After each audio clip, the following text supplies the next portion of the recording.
física. Textual diz assim: mas ele, estando cheio do Espírito Santo e fixando os olhos no céu, viu a glória de Deus e Jesus, que estava à direita de Deus. Essa lição vai contar a história do martírio de Estevão. E uma das coisas, irmãos, que dá força para a igreja se arriscar é ela poder ver a glória de Deus. Porque, meus irmãos, sem essa graça, e graça aqui não é graça no sentido salvífico, mas graça no sentido de fortalecimento, nós não conseguimos lidar nem com os nossos problemas. Nossa situação está tão esquisita, irmão, que está faltando até força para lidar com os nossos problemas. Agora você calcula se nós aqui no nosso país tivéssemos problemas para defender a nossa fé, se nós não tivéssemos ainda essa liberdade religiosa que nós temos aqui ainda no Brasil, seria muito mais difícil. Então a lição de hoje ela vai mostrar como é que a igreja ela pode se arriscar e não perder a fé e nem ser destruída por este mundo hostil. A verdade prática diz: a igreja foi capacitada por Deus para enfrentar um mundo que é hostil à sua fé e valores. Se nós estamos em pé até hoje, irmão, mais de 2000 anos de história da igreja, nós só estamos em pé porque Deus que nos dá essa capacidade para enfrentar o mundo, porque o mundo tem ódio, o mundo baba de raiva de nós. Vocês não pensam não, que se nós não tivéssemos essa liberdade aqui, vocês já não teriam nos matado, nos prendido já. A mesma coisa que acontece pelo mundo afora, aconteceria aqui também. Só que a perseguição aqui, ela é velada. Ela não é aberta, porque ainda na nossa Constituição está lá dito que todo tipo de religião tem liberdade para se manifestar. Mas ela acontece de maneira velada para cada um de nós. É uma perseguição, é uma injúria, sempre tem alguém para te enfrentar na sua fé. Isso o Estado ainda não faz, mas as pessoas, a sociedade faz isso. Eles têm ódio. Então a gente vive num mundo que, se Deus não for com a gente, meus irmãos, a gente cai que nem banana. Então por isso que o autor diz que nós estamos em pé até hoje, com todos os problemas que a gente tem nas igrejas que a gente vê hoje, e principalmente no âmbito espiritual, nós ainda continuamos em pé. Porque, como diz a palavra, as portas do inferno não irão prevalecer contra a igreja, irmão. E quando ele diz que as portas do inferno não irão prevalecer, é no sentido de que o diabo não pode conter a evangelização. O diabo luta, ele luta todo dia para barrar o povo de pregar a palavra. Até onde não pode pregar, tem gente pregando. Você vê que o diabo não tem força. Você bater em qualquer lugar do mundo, você vai achar o evangelho sendo pregado, porque o inferno não pode conter a evangelização da palavra. Amém, meus irmãos? Amém. A lição, a leitura está lá no livro de Atos, capítulo 6, do verso 8 ao verso 15, depois do capítulo 7, do verso 54 a 60. Vamos ler primeiro Atos capítulo 6, de 8 a 15. Estevão, cheio de fé e de poder, fazia prodígios e grandes sinais entre o povo. E levantaram-se alguns que eram da sinagoga chamada dos libertinos, e dos sirineus, e dos alexandrinos, e dos que eram da Cilícia e da Ásia, e disputavam com Estevão. E não podiam resistir à sabedoria e ao espírito com que falava. Então subornaram os homens para que dissessem: ouvimos-lhe proferir palavras blasfemas contra Moisés e contra Deus. E excitaram o povo, os anciãos e os escribas, e investindo com ele, o arrebataram e o levaram ao conselho.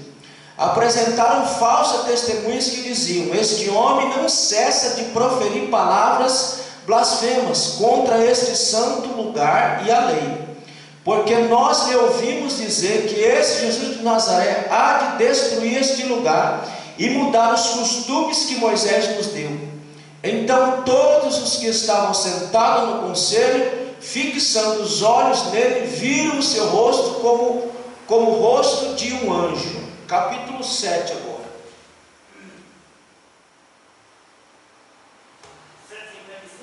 Capítulo 7, verso 54. E ouvindo eles isto, enfureciam-se em seu coração e rangiam os dentes contra ele. Mas ele, estando cheio do Espírito Santo, fixando os olhos no céu, viu a glória de Deus e Jesus, que estava à direita de Deus. E disse: eis que vejo os céus abertos e o Filho do Homem, que está em pé à mão direita de Deus. Mas eles gritaram com grande voz, taparam os ouvidos e arremeteram unânimes contra ele. E expulsando-o da cidade, o apedrejaram. E as testemunhas depuseram suas vestes aos pés de um jovem chamado Saulo. E apedrejaram a Estevão, que em invocação dizia: Senhor Jesus, recebe meu espírito. E pondo-se de joelho, clamou com grande voz: Senhor, não lhes impute este pecado. E tendo dito isto, adormeceu. Então veja que o mesmo ódio que nós estamos vendo aqui é o mesmo ódio que a sociedade de hoje ela tem por nós. Olha o verso 8 do capítulo 6. Por que eles não puderam rebater os argumentos de Estevão? Eles não puderam rebater. Estevão trouxe a história toda do povo, contando fatos, contando a verdade, e eles não puderam rebater. Por quê? Porque Estevão estava cheio de fé e de poder. Então, quando nós estamos cheios de fé e de poder, irmão, não tem diabo que possa rebater o nosso argumento, porque o que nós falamos é a verdade, e falamos a verdade com poder e fé, crendo naquilo que estamos falando. Então eles ficam sem argumento. Não é o que acontece? Você está falando com fé, com poder, e o camarada não tem argumento. Aí, para desacreditar a tua fala, aí eles pegam os falsos crentes. Digo, olha lá, aquele lá diz que é crente, faz isso, faz aquilo. Ou então começa a inventar como eles fizeram aqui. Porque não tem como resistir quem tem fé e quem tem poder. O verso 9 diz que os libertinos, vou explicar isso aqui já, que são os judeus, irmãos. Esses libertos aqui são os judeus. Um povo que abraçou uma cultura que não era a cultura deles, se deixaram absorver por aquela cultura e foram contra o argumento de Estevão. Veja que eles não estavam, esse povo aqui, irmão, tal dos libertos, eles não estavam nem aí para a lei, para Moisés, para nada. O negócio deles era rebater Estevão, o negócio deles era matar Estevão, porque eles não estavam nem aí com lei, com Moisés, com nada. Porque é assim que o povo faz mesmo. Tem gente que não está nem aí com fé de nada, com religião de nada, mas para te rebater, aí ele vai citar a fé que nem ele vive. Nós falamos de um povo que nem a fé que eles estavam tentando rebater, eles estavam vivendo. Verso 10, veja bem, eles não puderam resistir porque Estevão era um homem de fé, cheio de poder. E o verso 10, resistir à sabedoria e ao espírito com que Estevão falava. Então um crente que está habilitado, capacitado por Deus, irmãos, não tem como ele te resistir. Não tem como ele contra-argumentar com você, porque você conta com a presença do Senhor. Não somente isso, mas conta com a sabedoria divina. E contra a sabedoria divina não tem quem possa rebater ou resistir. E tudo isso pelo Espírito Santo, né, pastor? Tudo pelo Espírito. Como não tinha argumento, o que eles fizeram? Verso 11: vamos inventar uma mentira, vamos caluniar, vamos falar coisa que ele não falou, mas vamos colocar na boca deles. Vamos falar já disso daqui. Ele não falou nem contra a lei, e nem contra Moisés, e nem contra o templo. Não, mas vamos dizer que ele falou. Então vamos subornar algumas pessoas. Verso 13: arrumaram lá umas falsas testemunhas para dizer o que Estevão disse. E verso 14: porque nós ouvimos dizer, e ele dizendo uma coisa que nem Cristo falou. Que eles estão dizendo aqui que esse Cristo aí que ele está falando aí ia derrubar o templo, destruir. Aonde é que Jesus veio para destruir o templo e a lei? Sendo que o próprio Cristo disse que eu vim para cumprir toda a lei. E o templo que ia ser destruído era ele mesmo. Mas em 3 dias seria reerguido de novo. Então é assim que as pessoas elas agem em relação a nós. Capítulo 7. Capítulo 7, se você prestar bem atenção, a semelhança entre o sacrifício de Estevão e de Cristo é igual, é semelhante. A única diferença é que Estevão não está morrendo para salvar ninguém aqui. Estevão está morrendo para defender a fé cristã. Mas a semelhança, se você ler direitinho, você vai ver que é quase que igual. A única coisa que faz a diferença é: Estevão não está morrendo por ninguém. Estevão está morrendo para defender a fé. Amém, meus irmãos? Lá no capítulo 7, verso 54, diz que eles tinham um ódio intenso. Um ódio, diz o autor aqui, enfureciam-se em seu coração, rangendo os dentes, mordendo os dentes, de raiva, de ódio de Estevão. Por que o ódio? Porque eles não tinham como falar que Estevão estava mentindo. Eles precisaram inventar uma mentira, porque eles não conseguiram provar que tudo aquilo que Estevão estava dizendo de fato era mentira. Então eles estavam rangendo de ódio, de raiva. Olha o verso 55. Mas Estevão, cheio do Espírito, o que ele viu? Ele fixou os olhos ao céu e viu Cristo em pé à direita de Deus. Irmão, para nós enfrentarmos este mundo hostil, tem que olhar para o céu. Tem que olhar para o céu. Tem que olhar para Jesus. Dizer: Jesus, aqui está muito difícil. Olha, irmão, eu vou ser bem sincero. Eu confesso meus pecados, que eu não tenho medo, não. É claro que tem pecado que eu não vou falar para vocês. Mas eu confesso isso aqui. Eu estou, irmão, eu estou fastidiado. Eu estou fastidiado. Sabe o que é? Sabe quando você pega aquele fastio que você está ali porque é o jeito, mas você não aguenta mais aquela situação? Se você pudesse, você dava um jeito para resolver aquela situação, mas você não tem jeito para resolver aquela situação, e você fica com aquele fastio. Eu estou dessa forma, eu estou fastidiado, eu não estou aguentando. Não estou aguentando este mundo que nós estamos vivendo. Para mim está sendo uma tortura ficar aqui, irmão. Eu sou bem sincero em dizer para vocês. E não tem só a ver com a parte da minha filha. Eu já estava assim de anos. Agora parece que intensificou. Eu estou fastidiado. Eu não aguento mais isso aqui, meus irmãos. Não aguento mais isso aqui. Agora, para continuar aguentando esse mundo que a gente vive, o que a gente tem que fazer? Fazer como Estevão. Continuar olhando para Jesus. É claro. Porque, irmão, se a gente parar de olhar para Ele, a gente não aguenta. A gente não aguenta. Então tem que fazer como Estevão. Estava lá sendo morto, apedrejado, mas ele fitou os olhos aos céus e viu Cristo em pé à direita de Deus. Aquilo deu a ele a esperança, que ele tirou o olho do que estava acontecendo com ele, irmão. Olha que coisa. Ele estava sendo apedrejado, hostilizado, mas ele, em vez de ficar olhando para aquela hostilidade, para aquela situação, o que ele fez? Ele foi olhar para os céus, e diz a Bíblia que em visão ele viu os céus abertos e o Cristo em pé diante de Deus lá, à direita de Deus. E aquela visão deu a Estevão a capacidade para continuar suportando ser apedrejado, para no final ainda dizer o seguinte, verso 59, olha lá, verso 59, apedrejaram Estevão, que invocação dizia: Senhor, recebe o meu. Não é a mesma coisinha que Jesus disse lá na cruz? Mesma coisinha. E olha verso 60. Senhor, eles não sabem o que eles estão fazendo, Senhor. Não joga esse pecado nas costas dele, não, Senhor. Eles não sabem, deixa eles não sabem.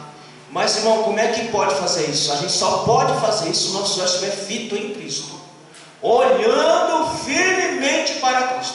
Se nós não conseguimos, irmão, olha, como diz aqui, uma igreja que se arrisca, se a gente não continuar olhando para Ele, a gente não aguenta, a gente não suporta. A gente não suporta nem os nossos problemas e nem os problemas que nós temos para servir Jesus. Essa é a verdade. Se você não estiver olhando para Ele, você não aguenta os seus problemas e você não aguenta os problemas que você enfrenta para servir a Cristo. Então, a gente tem que estar olhando firmemente para Jesus. Mesmo que esteja fastiado, aborrecido, olha, irmão, até a tampa, continua olhando para Ele. Continua olhando para Ele, porque a nossa esperança última é Ele. A gente tem que pôr na cabeça o seguinte, irmão: se der tudo errado aqui na terra, mas se nós estivermos olhando para Ele, vai dar tudo certo para nós quando nós chegarmos lá no céu. Amém, meus irmãos? Essa é a nossa esperança.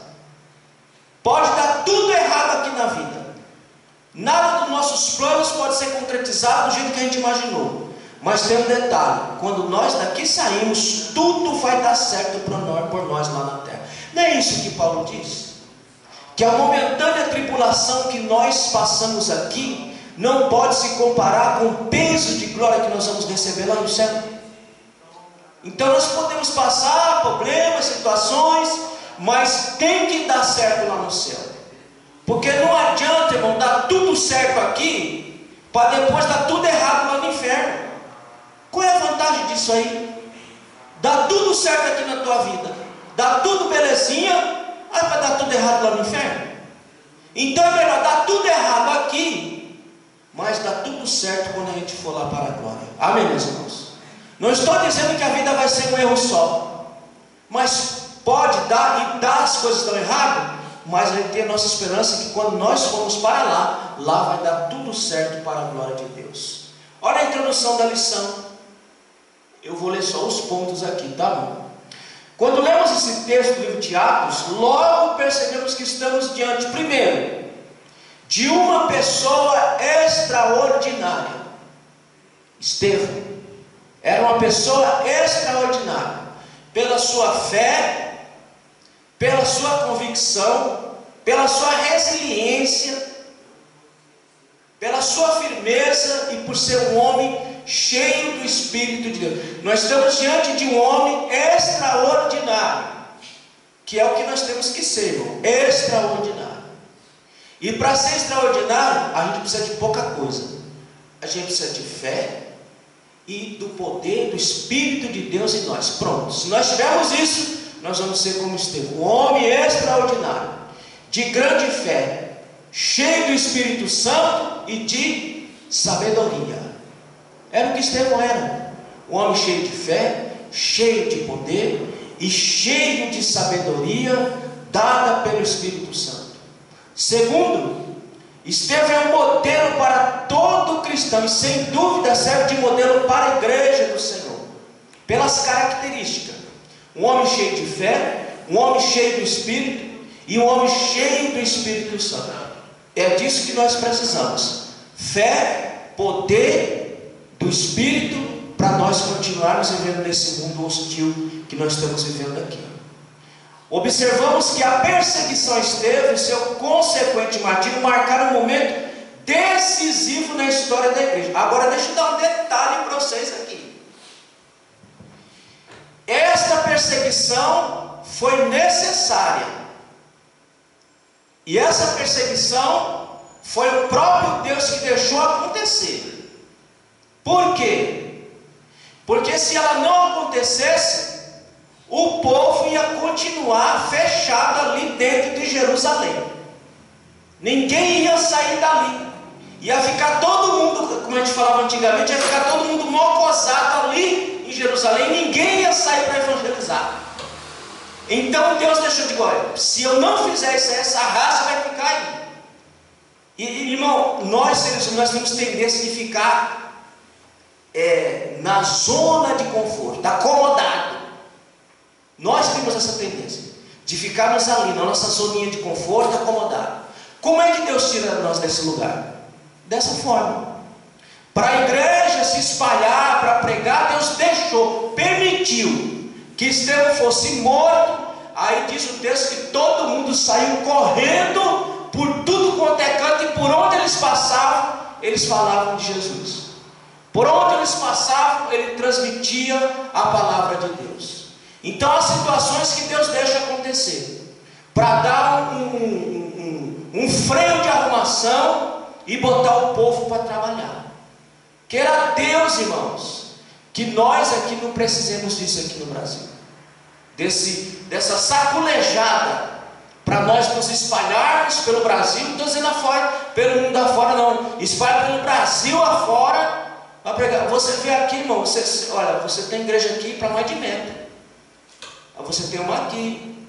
Você desce aqui, tem uma aqui. Você vai para ali, tem mais uma aqui. Você sobe aqui, tem duas aqui. Só nessa rua tem duas aqui. Você vai ali para outra rua, ali para o Quarto Centenário, tem acho que umas 3 ali, uma em cima da outra. E você vai descendo, você vai achando. Você vai para o norte, nordeste do país, aqui do nosso país, você não acha uma congregação. Você não acha uma igreja nos vilarejos.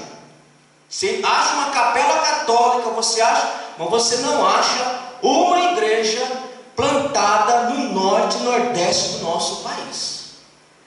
A região sudeste é uma região privilegiada. Ninguém pode falar, não, sul, sudeste é uma região privilegiada. Mas norte e nordeste, a carência é grande, viu, meus irmãos? Você sai por aquele fundão de norte e nordeste, você não acha uma congregação para se congregar. E tem crente que às vezes Deus tira daqui e manda lá para o fim do mundo para ter uma congregação nascendo lá. Mas para fazer isso, irmão, o que Deus tem que fazer?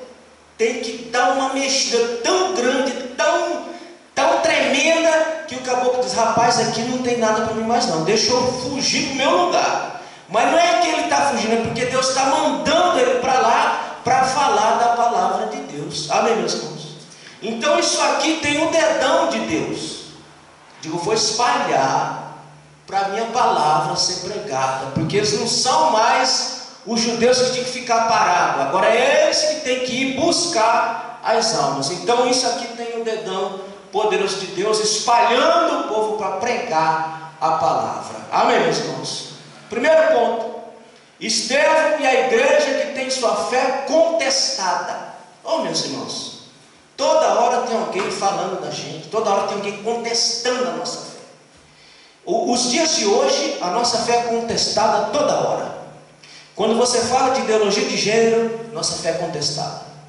Quando você fala de relação homoafetiva, a nossa fé é contestada.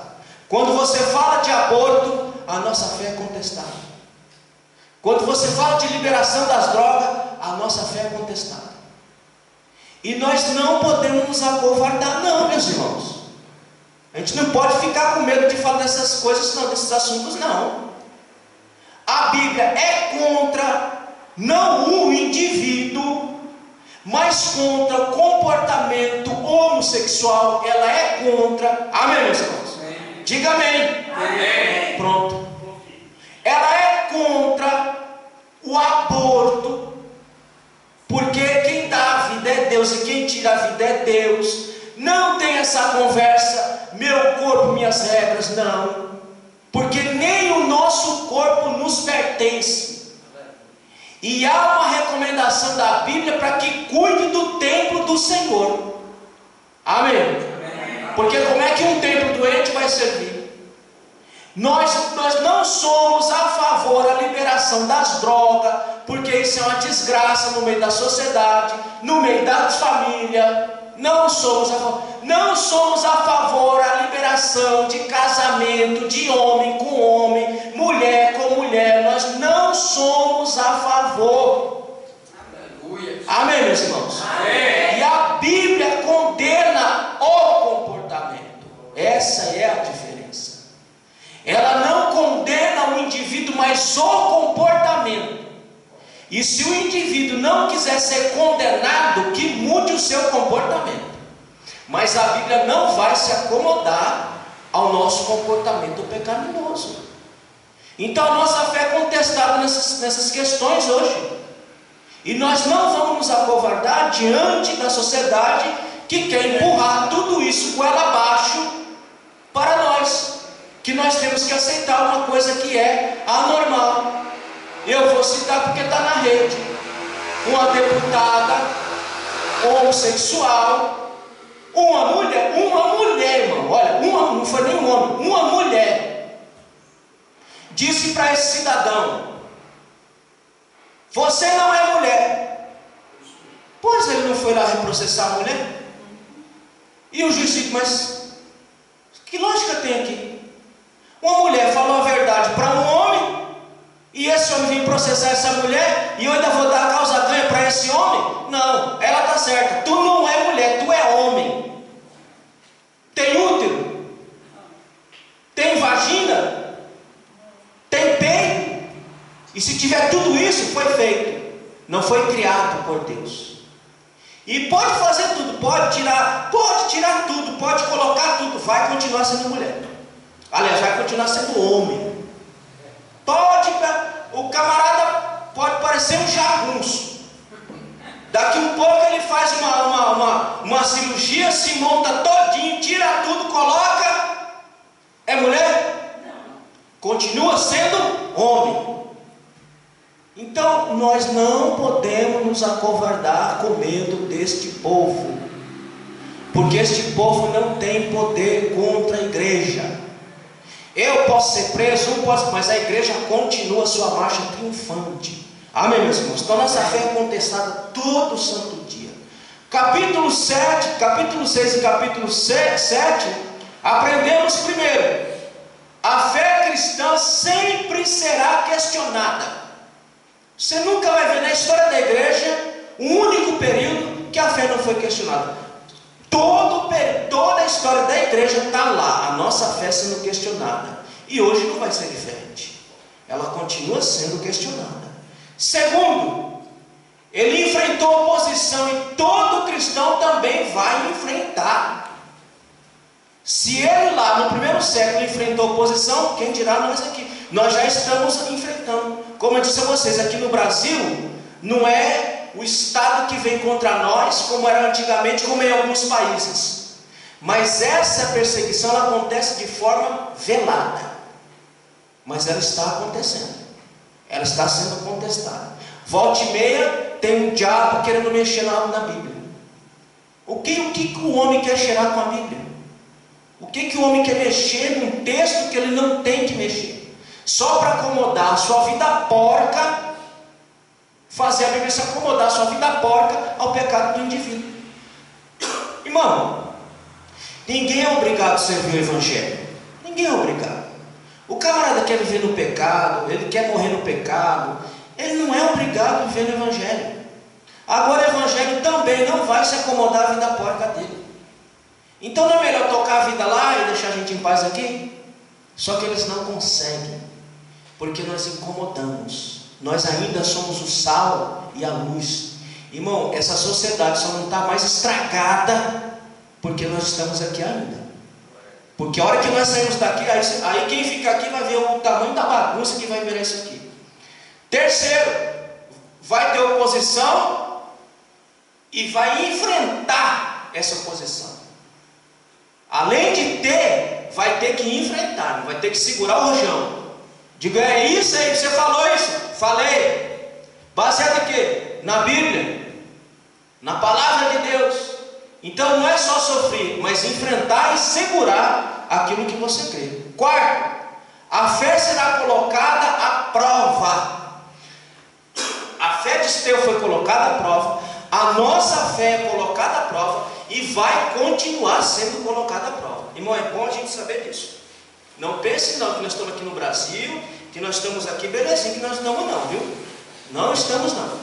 A nossa fé é contestada toda hora, a nossa fé é afrontada toda hora. Agora até o Estado quer afrontar a nossa fé. A sociedade já faz isso, agora até o Estado quer afrontar a nossa fé. Então, nossa fé vai ser colocada à prova a todo instante. Quinto, não tem espaço para indecisão aqui, meus irmãos. Não tem. Não, eu nem sei, viu, meus irmãos? Tem irmão que é tão covarde, tão medroso.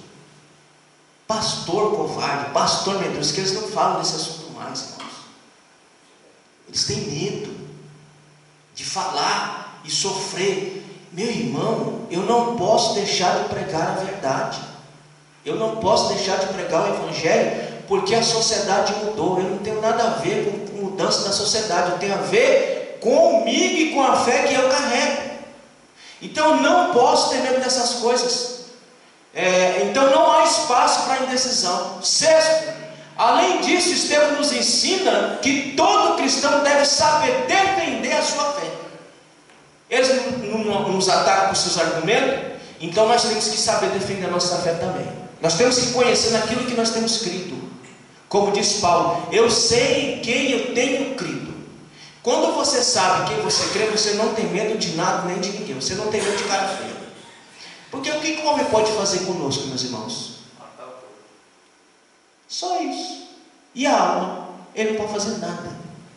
Nada. A única coisa que o homem pode fazer é matar e maltratar o corpo, mas a nossa alma ele não consegue fazer absolutamente nada.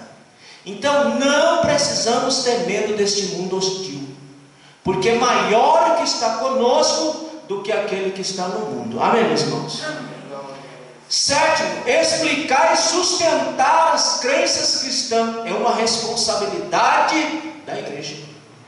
Não só explicar, mas sustentar a sua fé.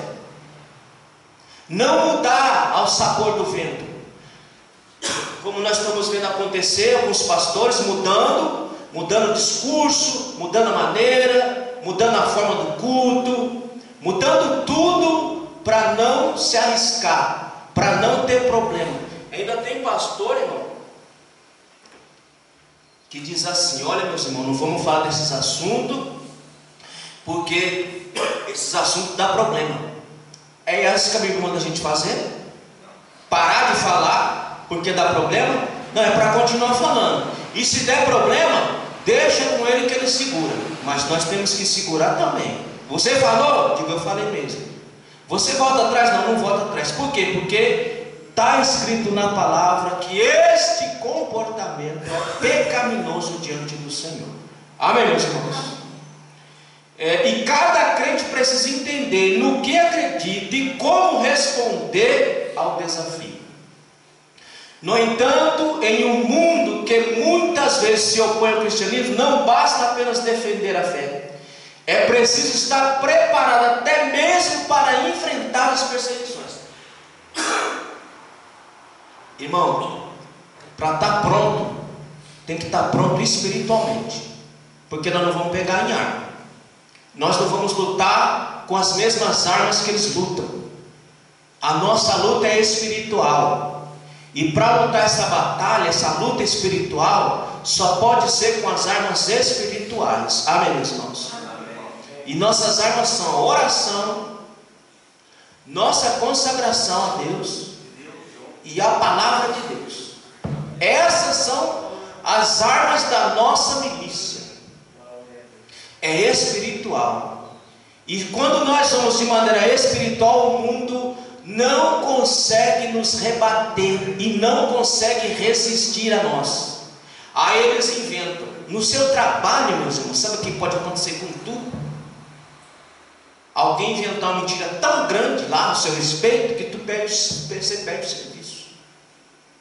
Porque ele não pode mandar lhe prender, nem lhe matar. Aí ele vai lá e inventa uma sujeirada. E daqui a um pouco você dá fé, mas você não foi mandado embora por conta do seu trabalho, por conta da sua fé, porque um porco foi lá e inventou alguma coisa a seu respeito. Amém, meus irmãos? Então nós temos que estar pronto para isso. Então é preciso estar preparado até mesmo para enfrentar a perseguição. Isto é um exemplo de coragem, mostrando que tanto o cristão como a igreja deve estar dispostos a permanecer firmes, mesmo que signifique perder a liberdade ou até a própria vida, meus irmãos. Nós estamos numa luta que nós temos que ter essa consciência, que eu posso perder minha liberdade, ou eu posso perder até a minha vida, mas eu não posso estar indeciso e nem voltar atrás, porque tem que estar na minha cabeça: o homem só pode fazer alguma coisa com o meu corpo, mas a minha alma está escondida em Deus, em Cristo Jesus. Amém, meus irmãos? Então nós temos que estar pronto para esse desafio, nós temos que estar pronto para essa situação. Isso vem acontecendo, irmão, lentamente no mundo afora.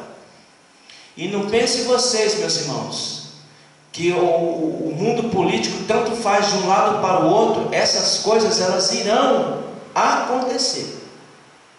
Elas irão acontecer conosco. E nós temos que estar pronto para enfrentar essa situação quando ela chegar de fato para nós. Como igreja, como indivíduo, ela já chegou. Mas como igreja também, nós temos que estar pronto para isso aí. Segundo, a fé sob ataque. E quem que atacou o Estevão, irmão? Foi alguém de fora? Foi os próprios judeus, aqueles que se diziam que conheciam o Evangelho, conheciam a palavra, conheciam a Deus. Foram eles que se levantaram contra o cristianismo. Foram eles que incitaram a população, o império, para perseguir e matar os crentes. Então Lucas conta que em um momento do ministério de Estevão, um grupo de judeus que vivia fora de Israel, chamados judeus helenistas, que são aqueles que abraçaram a cultura grega, toda a cultura grega absorveram, não estavam nem aí para judaísmo, para nada, mas por uma simples inveja, e inveja pelos prodígios, pelas maravilhas que Estevão estava fazendo, porque a inveja deles era essa, eles decidiram se levantar contra Estevão para matá-lo. Como eles não tinham provas, como eles não tinham argumento, eles inventaram as provas, eles inventaram os argumentos, que é chamado de narrativa, para testemunhar contra Estevão e levar Estevão à morte. Aí o versículo 6, lá do verso 9, vai dizer isso. E o verso 8 também: prodígios e grandes sinais entre o povo. Era o que Estevão fazia. Irmão, veja bem, o camarada estava fazendo bem, pregando o Evangelho, curando as enfermidades, expulsando os demônios. Aí eles ficaram enciumados, porque a fé morta deles não produzia nada disso. E qual que era o problema? É que o templo estava se esvaziando. Esvaziando-se o templo, esvazia-se o cofre também. Então o medo bateu. Se nós deixarmos esse cara continuar com essa ladainha aí, nós vamos morrer de fome. Então vamos matar ele para gente segurar o nosso peixe. E é assim que acontece. As perseguições que hoje nós estamos sofrendo, hoje no Brasil, elas vêm de fora, mas elas vêm também de dentro. Você não vê essas pessoas? Tem um camarada na internet, ele era humorista, sei lá que diabo que aquele homem era, pastosão, é um diabo. Ele estava no Evangelho, aí daqui um pouco, desgramado, ele era meio gordinho, e aí eu acho que ele deu uma emagrecida, eu acho que a mente foi junto com a gordura, foi embora. E aí o cara agora está vomitando feito um cachorro porco. Tudo aquilo que ele pregou, tudo aquilo que ele cria, agora ele diz que não é assim, que é outra coisa. Sai do nosso meio. E está cheio de gente assim no nosso meio, que sai do nosso meio e começa a nos atacar. Tem vários assim dessa natureza, tem vários assim desse tipo, para fazer frente ao Evangelho verdadeiro, porque eles querem se unir com o diabo, eles querem ficar confortavelmente com o diabo, mas nós somos um entrave, E aqui que eles fazem? Começam a se levantar calúnia, dizer que a Bíblia precisa ser atualizada, dizer que essa questão de homossexualismo precisa ser reinterpretada. Eu vou reinterpretar o quê? Pecado é pecado. Até onde eu sei, pecado é pecado, e não deixou de ser pecado, é pecado, pronto, acabou. Não tem que reinterpretar nada. É esse ponto. Mas eles se levantam contra nós, vão para a televisão, vão para mídias sociais, para rebater a pregação do Evangelho genuíno, para fazer frente ao Evangelho de Deus, meus irmãos. Então está cheio de gente assim. Eu poderia citar aqui uma dúzia desses demônios que saíram do nosso meio e hoje se levanta contra o Evangelho. Pode falar. 1 João, capítulo 2, verso 19, está dizendo assim: eles sairão de nosso meio, entretanto, não eram dos nossos, porque se tivessem sido dos nossos, teriam permanecido conosco. Todavia, eles se foram para que ficasse manifesto que nenhum deles é dos nossos, e vós possuís unção que vem do Santo, e de todos tendes conhecimento. Então é novidade o que acontece? Não. A Bíblia já está dizendo, eles vão sair do nosso meio. Eles nascem dentro do nosso meio, saem do nosso meio para rebater a nossa fé. Então não é nenhuma novidade que está acontecendo conosco hoje. A fé cristã sempre será alvo e objeto de ataque. Nunca vai deixar de ser. Irmão, no dia que nós deixarmos de ser objeto de ataque, nós já perdemos o rumo da fé. Nós já perdemos o Cristo em algum lugar da nossa história. Quando o Evangelho deixar de ser atacado, quando você como crente individual, deixar de ser atacado, é porque você já perdeu a essência cristã. Irmão, só a tua presença ela tem que incomodar. A pessoa já vem. Essa peste dos infernos, eles falam meio assim. Esse diabo, já vem esse diabo com esse negócio de Jesus, esse negócio de crente, de oração, esses malucos, já vem. E até a sua presença incomoda. E quando isso deixar de acontecer, você tem que se perguntar: Senhor, eu estou perdendo a essência? Eu estou perdendo a minha essência porque eu não estou incomodando mais. A minha presença não incomoda mais. A minha presença agora é benquista.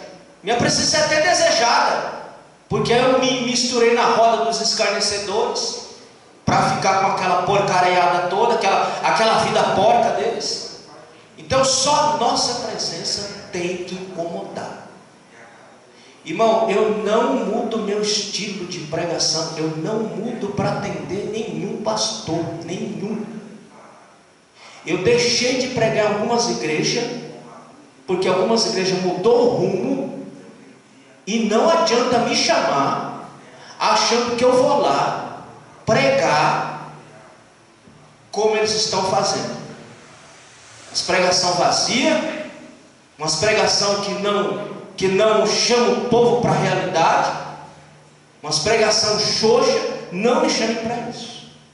E eu também não faço questão de ir, porque se eu lá for, eu não vou chegar lá. Aqui eu vou pregar de um jeito, irmão, do mesmo jeitinho que eu prego com vocês cá, aonde eu ponho meu pé é do mesmo jeito. Quem quiser, muito bem; quem não quiser, me deixe quieto no meu canto. Mas eu não mudo ao sabor da clientela. Amém, meus irmãos? O Evangelho não pode ser mudado, não pode ser mexido por conta de eu ter medo de não ser bem visto, de não ser aceito. Eu prefiro não ser aceito na terra, mas ser aceito nos céus. Amém, meus queridos? Essa é a nossa cabeça. Se a igreja é verdadeiramente cristã, sempre haverá em algum lugar um levante. Nunca vai deixar de ter. Nesse episódio, o levante fora motivado por conta da inveja que os religiosos sentiram ao ver a sua sinagoga esvaziada, por motivo das pessoas se renderem ao evangelho de poder. Irmão, o povo gosta de evangelho de poder, meus irmãos, de poder. Esse evangelho xuxa aí não.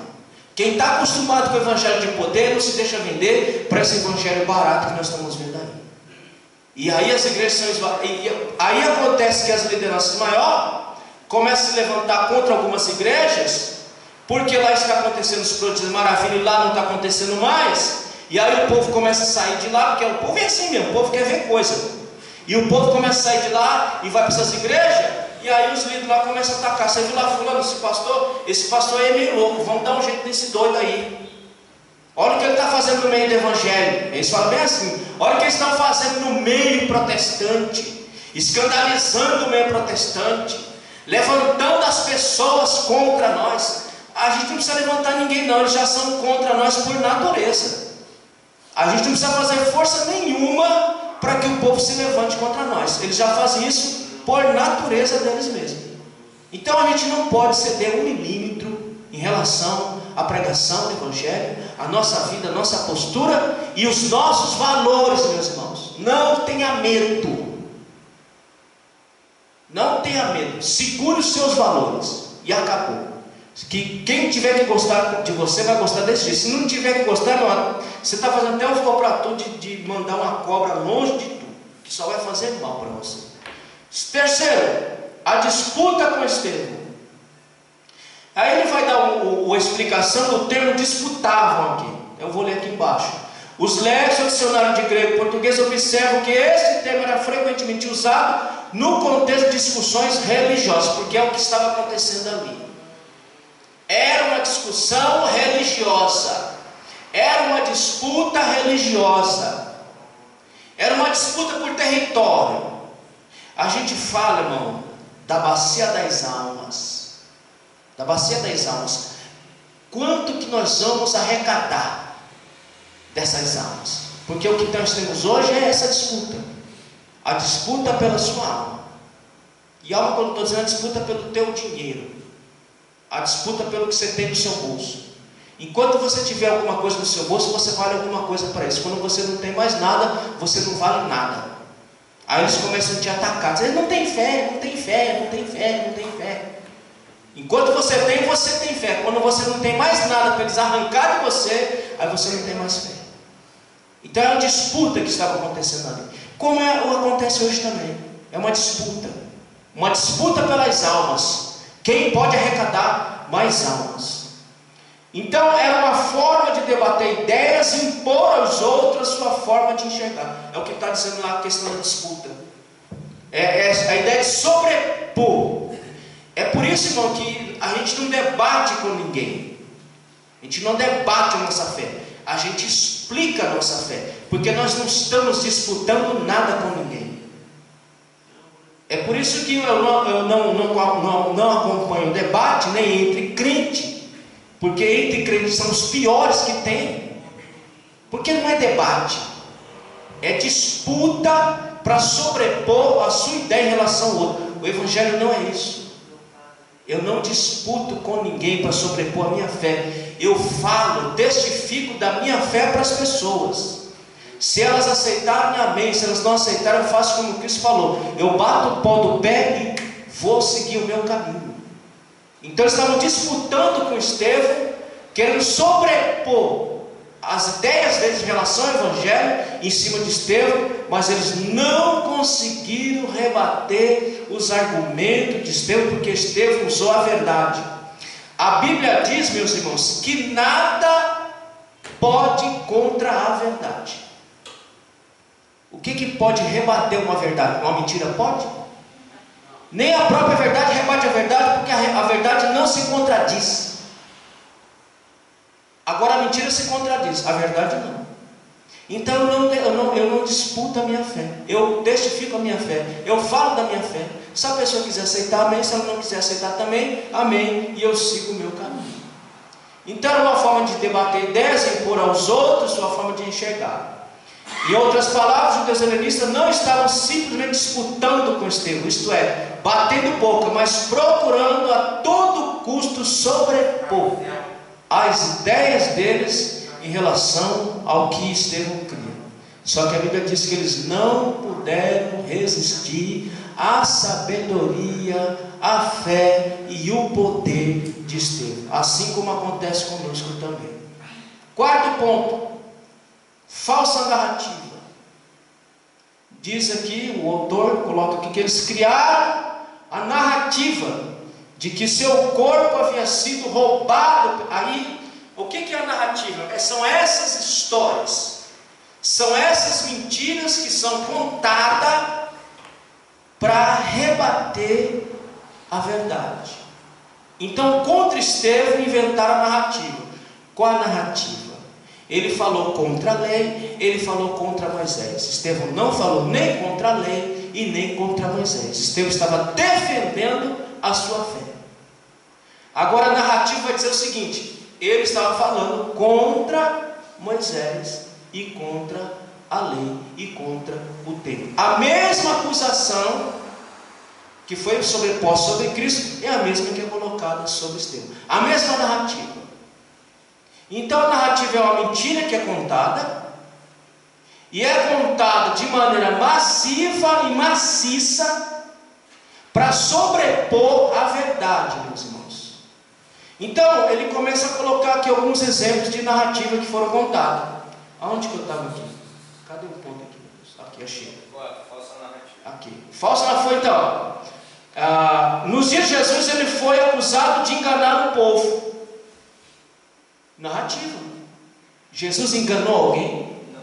Nunca enganou ninguém. Quando ele ressuscitou, criaram a narrativa de que seu corpo foi roubado. O corpo dele foi roubado? Não. Ele ressurgiu ao terceiro dia. Mas foi a narrativa que foi inventada. O apóstolo Paulo foi acusado de pregar contra os decretos de César. Qual foi a vez que Paulo foi contra o Estado? Em nenhum momento Paulo pregou contra o Estado. Narrativa. Narrativa. História que é contada para rebater a verdade. E pelo fato de pregar a respeito de Jesus da ressurreição, o acusaram de pregar deuses estranhos. Paulo nunca fez isso, meus irmãos. Mas a narrativa ela tem força. A Bíblia diz, irmãos, que o homem ele dá mais crédito à mentira do que à verdade. Acha esse texto para mim aí, Jesus. Isso é natural nosso.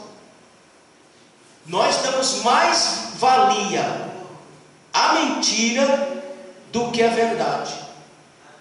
É por isso que hoje, na sociedade que nós vivemos hoje, nós vivemos de narrativas. Nós vivemos de histórias que foram criadas para rebater a verdade e a realidade. É assim que nós vivemos hoje. É assim que a sociedade brasileira, assim que a sociedade mundial vive hoje. Ela vive de narrativa. Ela cria narrativas para sobrepor a verdade e levar muita gente enganada pelas narrativas criadas a todo tempo, a todo instante, para rebater uma verdade.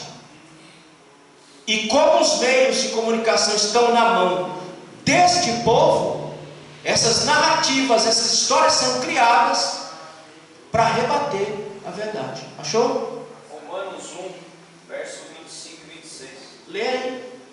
Em vez de crerem naquilo que eles próprios sabiam ser a verdade sobre Deus, escolheram crer em mentiras, e assim adoraram e serviram as coisas criadas e seres criados, em lugar do Criador, que deve ser louvado para sempre. Então veja que é natural do homem dar mais valor às narrativas criadas do que a verdade de fato. E você vê isso claramente hoje na nossa sociedade. Quem está atento, está alerta, está vendo que são narrativas que não condiz com a verdade, que não condiz com a realidade. Você quer ver uma narrativa mundial? Eu vou dar para vocês uma narrativa mundial desse conflito que acontece hoje, sempre aconteceu entre Israel e os palestinos. Qual é a narrativa? A narrativa é que Israel não quer a criação de um Estado palestino. Isso não é verdade. Isso é narrativa. Isso é mentira. Em 1948, quando foi feita a divisão daquela região, aquela faixa de terra, ali já era para ser criado dois estados. Um estado israelense e um estado palestino. Quem é que não aceitou? Foi os judeus? Foi os israelenses? Não. Foram os próprios árabes que recusaram a criação de um Estado palestino. E de lá para cá sempre foi tentado a criação de um Estado palestino. Quem é que sempre recusou isso? Os próprios terroristas, os próprios árabes recusaram a criação e vão continuar recusando a criação, porque aí esvazia a narrativa, ou seja, esvazia a mentira de que Israel não quer aceitar uma criação de um Estado palestino, e esvazia a ideologia assassina que esses grupos terroristas trazem, que é de matar, exterminar com o povo Israel da faixa da terra. Portanto, que o lema deles é do rio ao mar, ou seja, do rio Jordão até o mar Mediterrâneo. Vamos arrastar esses judeus israelenses todo para o mar Mediterrâneo, vamos matá-los afogados lá, e vamos extinguir, tirá-los da face da terra. Narrativa, irmãos. Narrativa, porque se tirar a narrativa, acaba a ideologia.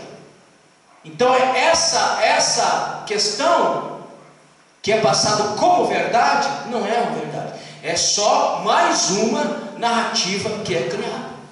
Qual é a narrativa que é criada contra nós? Que nós somos contra o homossexualismo, porque eles não fazem diferenciação. A mentira é tão porca que eles não sabem, eles não colocam, porque eles sabem que se ele colocar, o povo vai pescar. Nós não somos contra os homossexuais, não somos. Onde está escrito na Bíblia que nós temos que ser contra as pessoas? Nós somos contra o comportamento, não contra o indivíduo.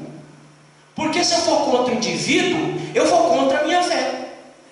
Se a minha fé me diz que eu tenho que amar a todas as pessoas, como é que eu vou ser contra ao indivíduo? Nem a Bíblia é contra o indivíduo, ela é contra o comportamento do indivíduo. Veja como que a narrativa é criada de uma forma tão porca, para colocar sobre nós uma acusação que não existe, que nós somos contra os homossexuais. Não somos contra pessoas e nem contra indivíduos. Somos contra a comportamento. É diferente. Amém, meus irmãos? Então essas narrativas, elas são criadas a todo instante. Por isso que você tem que verificar. Isso aí que está dizendo, é fato ou é mais uma narrativa que estão criando? Ou é mais uma mentira que estão criando para jogar em cima da sociedade e fazer a igreja, o povo ser contra a igreja? A ideologia de gênero, a mesma coisa. Narrativas, uma em cima da outra. Aborto, narrativa. Nós não somos contra a vida, nós somos a favor da vida. Não que tire uma vida. Não existe esse negócio, meu corpo, minhas regras. Não existe. Se a pessoa não quer um filho, então ela que se cuide, para que não deixe essa criança entrar no útero. Mas depois que entrou, ela não tem mais direito, nem sobre o corpo dela, nem sobre aquele corpo que está dentro do útero, porque aquilo é uma vida que pertence somente a Deus. Então tudo são narrativas. E vai ser julgado como assassinato, né? Não vai ser julgado porque não é crime, né? Abortar não é crime. Mas para Deus é. Não, sim, mas para a sociedade não. Então, meus irmãos, nós temos que fazer como Estevão, defender a nossa fé a todo custo, nem que custe nossa liberdade, nem que custe a nossa vida. Amém, meus irmãos? Amém. Então, a Atos encontramos seu discurso completo, guiado pelo Espírito. Ele vem falando da história do povo, ele não está falando nenhuma mentira, ele está narrando a história do povo para chegar na conclusão. Qual é a conclusão? Vocês mataram os profetas e vocês mataram o Cristo que veio em nome de Deus para trazer salvação ao povo. Segundo, corações endurecidos, homens de dura cerviz, incircuncisos de coração e ouvido, vós sempre resistis o Espírito, assim vós sois como vossos pais. Isso aqui enfureceu eles. Ele está chamando a gente de quê? De matador de profeta? Mas de fato eles eram mesmo, matadores de profeta. Eles mataram os profetas que vieram antes deles, mataram Cristo, mataram Estevão, mataram os apóstolos, e ao longo da história o mundo se levanta contra nós e continua nos matando todo santo dia. Enquanto eu falo a vocês, tem alguém morrendo em relação, porque prega e vive o Evangelho. Então eles ficaram enfurecidos aqui. Ele está chamando a gente de assassino, que nós somos matadores de profeta. Nós não matamos, mataram. E o primeiro deles foi o Cristo que veio em nome de Deus, e agora estão me matando porque eu só falei a verdade. Na verdade, ninguém convence quem não quer ser convencido, meus irmãos. Quando uma pessoa não quer se deixar convencer, não perca seu tempo. Fala o Evangelho. Percebeu? Sai fora. Eu já falei a vocês aqui, o Evangelho não é imposto. Eu não tenho que impor o Evangelho a ninguém. Eu tenho que falar. E depois que eu falei, meu irmão, você já cumpriu a tua parte. Tua parte é jogar a sementinha lá dentro. Agora quem é que vai fazer aquela sementinha nascer? O Espírito Santo. Então acabou. Então não fique aperreando a vida de ninguém, não. Falou, a sementinha foi lá, pode deixar lá. Então, como o autor disse aqui, na verdade ninguém convence quem não quer ser. O mundo não quer ser convencido, meus irmãos. A sociedade não quer ser convencida. A sociedade quer ir para o inferno mesmo. Então deixa eles irem, ué. Fazer o quê? É uma escolha. É uma liberdade. Eu falo, e aquele que quer ser convencido que aquilo é verdade, ele vai se deixar convencer pelo Espírito. Agora, quando a pessoa tem um coração duro, obstinado, você pode passar 10 anos, ela vai continuar obstinada, e se você não tomar cuidado, ela vai lhe matar, porque você fica perreando na vida dela. Deus não força ninguém. Ai, irmão, veja bem, se eu vou forçar alguém a crer em alguma coisa, eu nem debato. Eu não debato não, meus irmãos. Eu vou ficar debatendo com ninguém nada. Se nem Deus obriga ninguém a crer nele, eu vou obrigar o cidadão a crer? Eu vou nada. Não é meu serviço de convencer ninguém. Esse é o serviço do Espírito, não é meu não. O meu é só de abrir minha boca e falar, e o resto ele faz. Nem tampouco condena sem lhe dar antes a oportunidade. Não condena ninguém sem dar oportunidade, porque deu oportunidade para todo mundo. O Evangelho é para todo mundo. Quem quiser receber, receba. Quem não quiser receber, fique sem receber. Mas você não tinha oportunidade? Teve oportunidade? Sim. Amém, meus irmãos? Nem tampouco condena sem dar oportunidade. O texto mostra que o Espírito Santo não tem espaço em corações endurecidos. Irmão, essa lógica funciona lá dentro e funciona lá fora e funciona aqui dentro também. Não tem jeito. Se a pessoa for obstinada, meus irmãos, esquece. Deixa para lá. É obstinado, deixa para lá. É obstinado. É coração duro. Nem Deus vai quebrar esse. Deus pode quebrar se Ele quiser, mas se Deus não quiser quebrar esse coração, também não vai quebrar, não. E não vai ser você que vai quebrar com a sua perreação, não. Falou, disse, a pessoa ainda fica fazendo chacota da tua cara, sacode o pé e sai fora. Amém, meus irmãos? Amém. Esteve martírio da igreja, contemplando a vitória da cruz, diante de um grupo enfurecido. Estevão contemplou a glória de Deus. Eis que vejo os céus abertos, e o Filho do Homem que está em pé, à mão direita de Deus. É isso aí que a gente tem que contemplar. Pode o mundo perseguir, pode o mundo falar, pode o mundo aperrear, a gente tem que ver os céus abertos e o Cristo em pé à direita de Deus. Irmão, olha aqui um sinal de que Cristo está prontinho para buscar a sua igreja. Por que ele não está sentado? Por que ele está em pé? Ele poderia estar sentado também, ué. Por que ele está em pé? Estevão viu ele em pé, em prontidão. Porque quem está sentado, irmão, aqui olha, aqui se o irmão está pegando fogo, eu sou o primeiro a sair correndo aqui, porque eu já estou em pé. Eu tenho mais facilidade para sair correndo do que vocês. Vocês ainda vão ter que se movimentar para levantar, para sair, da perigoso trupicar e cair e morrer queimado aí. Mas quem está em pé, irmão, viu o fogo, sai na disparada e vai-se embora. Ele está dizendo: eu estou em pé, eu estou pronto para vir buscar vocês aí. É isso que mostra para eles como é que eu estou pronto. A hora que o sinal for dado, a trombeta for tocada, eu saio para buscar a minha igreja, para a glória de Deus. Amém, meus irmãos? Então é assim que a gente enfrenta a situação, contemplando a vitória da cruz. Nós já somos vitoriosos. Uma igreja que contempla o Cristo glorificado não nega a sua fé, pois ela contempla a vitória da cruz. Nós contemplamos a nossa vitória, porque a nossa vitória se deu lá na cruz do Calvário. Não há derrota para nós, irmãos. Bota isso na cabeça. Não há derrota para nós. Para nós só há a vitória em Cristo Jesus, e somente em Cristo Jesus. Assim como Estevão, o apóstolo Paulo demonstrou estar pronto, não somente para sofrer pelo nome de Jesus, mas morrer por ele. Nós também temos que estar pronto. Temos que estar pronto, não somente para defender, mas também para morrer por esse nome. Para não negar esta fé. Para não negar este poder que está dentro de nós, nos habilitando, nos preparando para aquele grande e glorioso dia. Perdoando o agressor. Irmão, aqui é o seguinte. Aqui você tem que estar cheio da graça mesmo, não tem jeito não.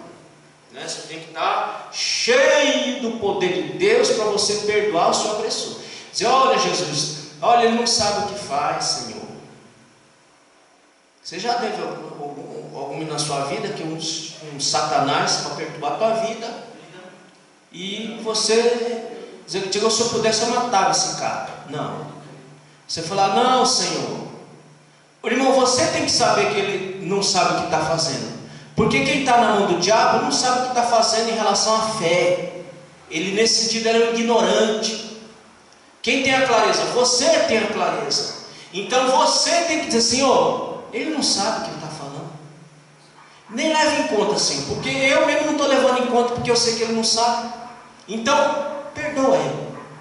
Mas isso, irmão, nós temos que estar cheio de fé, cheio do poder do Espírito Santo, para a gente olhar para os nossos algozes e dizer: eles não sabem o que estão fazendo, Senhor, perdoa-lhes esse pecado. Assim como Cristo fez, Estevão também fez. Pediu ao Senhor que perdoasse os seus agressores. Essa é uma obra que só o Espírito pode fazer dentro de nós, nos habilitar para olhar para aquele que nos persegue, para olhar para aquele que nos agride e falar: Senhor, perdoa ele, porque ele não sabe o que está fazendo. Ele está cego pelo pecado, ele está preso pelo pecado, portanto ele não sabe o que está fazendo. Aqui vemos um cristão que não teme a morte, porque contempla a coroa da vida. Temos aqui uma figura de uma igreja que literalmente se dá pelo perdido, que se sacrifica por ele. Esse deve ser o modelo a ser seguido. Senhor, perdoa, porque eu já estou vendo a minha vitória. Eu mesmo já vi a cruz, eu já vi o Senhor na glória, e para mim já basta. Eu não quero carregar esta mágoa, este ódio no meu coração, porque eu estou contemplando o Senhor em pé à direita de Deus. Então perdoa eles e recebe o meu espírito. Foi o que Estevão disse. Portanto, meus irmãos, que nós possamos estar prontos para defender a nossa fé em um mundo hostil como nós vivemos. Põe isso na sua cabeça. O mundo que nós estamos é um mundo hostil, é um mundo perigoso para quem quer viver de maneira correta. O mundo que nós estamos vivendo é um mundo onde a narrativa ela tem mais valor do que a verdade, e a gente não pode ter medo disso. Não pode temer a homem e nem as suas leis. Enquanto as leis do nosso país, irmãos, não afrontam a nossa fé, nós temos que obedecê-la integralmente. Mas a hora que a lei do nosso país afrontar a nossa fé, nós temos que falar como Pedro: importa obedecer a Deus do que aos homens. Amém, meus irmãos? Portanto, que Deus está nos dando tempo para nós nos enchermos do poder, nos enchermos de fé, para que quando for solicitado, nós não neguemos o nome do Senhor. A revisão da lição. Alguém respondeu? Eu. Então vamos lá. O que podemos aprender com Estevão? Coloquei aqui Filipenses 1, verso 21, que vai dizer assim: porquanto para mim o viver é Cristo e o morrer é lucro. Fé. Em outras palavras que foi dito ali, fé. Para enfrentar esse mundo, precisamos ter fé. Quem foram os que se levantaram contra Estevão? Coloquei aqui Atos, versículo 6, versículo 9, que dizia: levantaram-se, porém, alguns, os que eram da sinagoga, chamados dos libertos, dos sirineus, dos alexandrinos e da Cilícia e Ásia, e discutiam com Estevão. Então não se engane não, meus irmãos. Os primeiros levantes parte da própria igreja, viu? Não é de fora não. Veja os hereges que estão aí na internet dando legitimidade ao Estado para vir para cima da gente com leis que barram o Evangelho. São esses porcos que saíram do nosso meio, que hoje estão negando tudo aquilo que pregaram. São eles que estão dando ferramenta para o Estado vir contra a igreja. Não é o povo lá no mundo não. Que o povo lá no mundo, meus irmãos, eles estão tocando a vida deles. Mas quando o povo é incitado, o povo se levanta muito facilmente. Vocês viram, acho que foi 2 anos atrás, não me lembro, uma senhora com um problema de mente. Problema na mente, a mulher estava vindo da igreja, ou estava indo para a igreja, aconteceu um estupro lá de uma louca lá que estrupou lá, teve um diabo, ela incitou a multidão, mataram essa mulher a pancada. Em Brasília. Brasília. Depois descobriram. Ela não tinha nada a ver. Não era ela. Se confundiu. Você veja só, que uma incitação, o que faz? Então, esses caras hoje, eles estão aí incitando, dizendo que a Bíblia precisa ser atualizada, dizendo que a Bíblia precisa ser reinterpretada para aceitar toda essa questão que eles estão colocando aí. São eles que estão incitando a sociedade hoje, porque eles saíram, como foi lido aqui, eles saíram do nosso meio porque não eram dos nossos. Terceiro, contra o que a igreja sempre teve que lidar? Contra o levante do mundo. Sempre as narrativas, sempre as mentiras de sempre, é sempre a mesma coisa. Como Estevão fez uma defesa apaixonada da fé? Usando a própria história do povo. Irmão, a própria história. O que nós temos que fazer? Usar a própria história, usar só a palavra que é a história do mundo. Pronto, acabou. Último, o que Estevão pode contemplar diante de um grupo enfurecido? A glória de Deus, Atos 7:56. Pronto, meus irmãos, é assim que a gente enfrenta esse povo aí. É assim que a gente enfrenta a Levante. A gente vê a glória, tira o olho do Levante, coloca em Cristo e pede perdão para eles, porque eles não sabem o que de fato eles estão fazendo. Amém, meus irmãos? Que Deus abençoe os irmãos, ter aproveitado esse domingo, a gente está aqui